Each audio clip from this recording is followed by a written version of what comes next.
Okay, this week's talk is called Are You Laughing? And as always, I have some quotes to begin. The first one: the most wasted of all days is one without laughter. The next quote is from the Cancer Treatment Centers of America's website. Today, more than ever before, people are turning to humor for therapy and healing. And lastly, from Maya Angelou, I don't trust anyone who doesn't laugh. So I'm all about whatever works.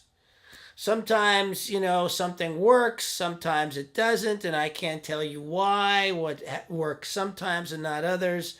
I can just tell you that I am constantly exploring, looking at what it is that can actually lift me up in this moment. And I do that by asking the basic questions that I am always talking about. What can I do to love myself now? What am I making important? What can I do of service that matters to me? What matters to me? And with these questions, I most often do not actually know what the answer is going to be, and am caught sometimes in some great wonder around the answers that pop up. I've come to some surprising answers at some of the toughest times, and have, done my best to go with what it is that comes up. Now, I am very enamored with the philosophy of science of mind and spiritual mind treatment. It's a form of affirmational prayer, and it usually leads me into a space of opening to the possibility that there is a greater reality going on, and that my dreams have already come true by looking past the circumstances that are in some way weighing me down. When my frustration has me climbing up the walls and I'm wound so tight, like one of those old watches that's been overwound to the point of not working anymore, nothing cools me down like a nice long walk. First thing in the morning, I sit and meditate and do my prayers and affirmational treatment. And journaling has always supported me through the stream of consciousness writing to see on paper the craziness that's going on in my mind, and thus working through those darkest places to a place where I can let that go. But nothing has ever lifted me up like laughter. I ran into what I'm about to share with you on the site of Cancer Centers of America. And just to be clear, I do not have cancer, but this is just great information. According to some studies, laughter therapy may provide physical benefits such as helping to boost the immune system and circulatory system, enhance oxygen intake, and stimulate the hearts and lungs, relax muscles throughout the body, trigger the release of endorphins, the body's natural painkillers, ease digestion, soothe stomach aches, relieves pain, balances blood pressure, improves mental functions like alertness, memory, and creativity. So, laughter therapy may also help to improve overall attitude, reduce stress and tension, promote relaxation, improve sleep, enhance quality of life, strengthen social bonds and relationships, and produce a general sense of well-being. I am fully aware of the teachings I preach of looking beyond my circumstances and seeing the results of my life, dreams already manifested, and I have the discipline to keep that vision in the forefront of my mind. Humor is what allows me to unwind inside that discipline.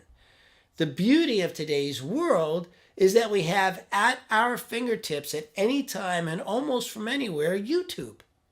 You want to laugh? Go to YouTube and search comedy or search your favorite comic, and you'll have an incredible number of choices. You can keep trying different clips until one cracks you up. For the past 3 days, I have been watching Robin Williams and Jim Carrey and laughed my way into the morning. Our mood impacts our experience, so our ability to shift our mood is vital to our good health and joyous life. Now, I'm not saying forget your spiritual practice and just go for the laughs. I'm saying make sure to add laughter to your spiritual practice bag of tricks. It's powerful and palatable. I have always been pretty good at finding the humor in things. Some folks tell me sometimes to the point of being inappropriate at times, and maybe that's true. I don't know. I do know that laughter has saved me from some of the very dark moments and helped me rise out of the pit of hell I can easily create for myself. It seems easy to fall into the race consciousness of how serious life is.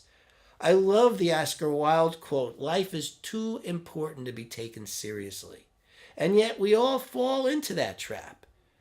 We take life seriously, don't we? But the best comedy for me is when I'm reminded that I've taken life seriously and that there is even humor in the most serious of circumstances, and that's what they're talking about on the Cancer Centers of America website.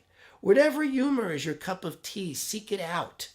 Seek out in your most serious moments. A good laugh changes everything, and even if only for the time you're laughing. But again, from the Cancer Treatment Centers of America website, studies have revealed that episodes of laughter helped to reduce pain, decrease stress-related hormones, and boost the immune system in participants. And after laughing for only a few minutes, you may feel better for hours. So it's definitely worth seeking out that which makes you laugh. It turns out to be one of the healthiest things you can do. After laughing for only a few minutes, you may feel better for hours. Totally worth it.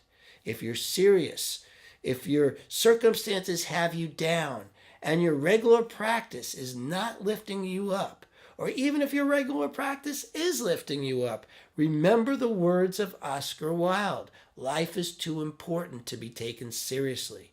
Find the humor and laugh as often as you can. Thank you. I love you. If this talk has spiritually fed you or served you in any way, please contribute to our ministry so that we can continue to produce talks as good as this one.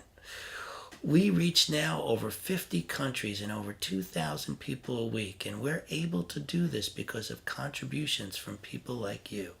So please go to our website and click on the donate button and give generously and get that law of circulation going in your life, because the more you give, the more you receive. Thank you. You are the face of God. I hold you in my heart. You are a part of me. You are the face of God.